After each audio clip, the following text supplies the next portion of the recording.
This is not a confession. This is documentation. These episodes exist to provide context for the written record. They are not designed to entertain, justify, or rehabilitate. They exist to show how patterns form, how decisions compound, and how consequences arrive on schedule, whether invited or not. The Haywood Files begins after the pattern collapses, after the charges, after the courtroom language finishes, flattening a life into codes and timestamps. Incarceration does not teach morality. It teaches environment. It teaches hierarchy. It teaches what actually matters when freedom is removed. Inside, time slows, but pressure increases. Every movement is observed. Every word is evaluated. Every decision carries weight far beyond intent. I didn't enter jail or prison trying to reform. I entered trying to survive without becoming smaller. The walls speak, not in words, but in consequences. They teach quickly who talks too much, who watches too little, who mistakes familiarity for safety. Violence is not constant, but it is always possible. That possibility shapes behavior. It sharpens awareness. It punishes carelessness. I saw men destroyed by boredom, others by bravado, some by substances they never learned to refuse, many by habits they brought in with them and couldn't turn off. I learned that reputation travels faster than truth, that silence can be currency, and that respect is rarely given. It's observed, then decided. There were moments that could have ended me.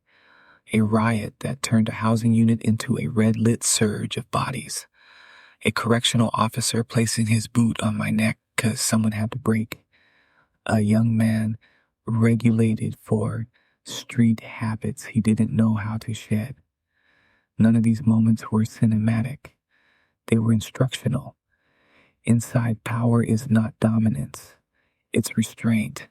It's knowing when to move and when to stay still, when to speak and when to disappear. I learned that protection sometimes comes from unexpected places, not because you earned it, but because someone decided you were worth stabilizing. The system kept files on me, reports, photographs, summaries written by people who saw moments, not trajectories. Later, when I reviewed those same documents, I didn't see identity. I saw pressure. Those files recorded the fall.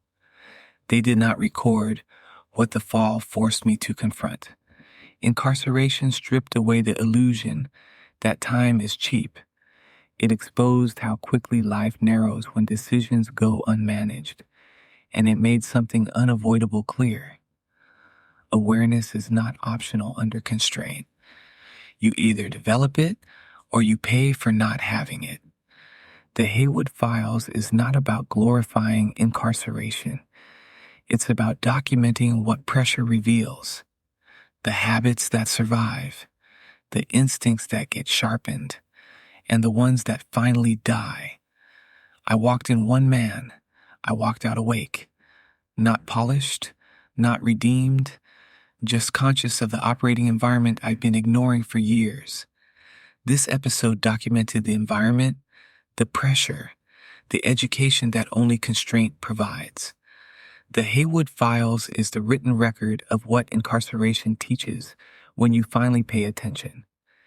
In the final episode, we move past the walls into aftermath, limits that remain, and the discipline required to operate forward without illusion. This is Operate Better. Thank you for your time.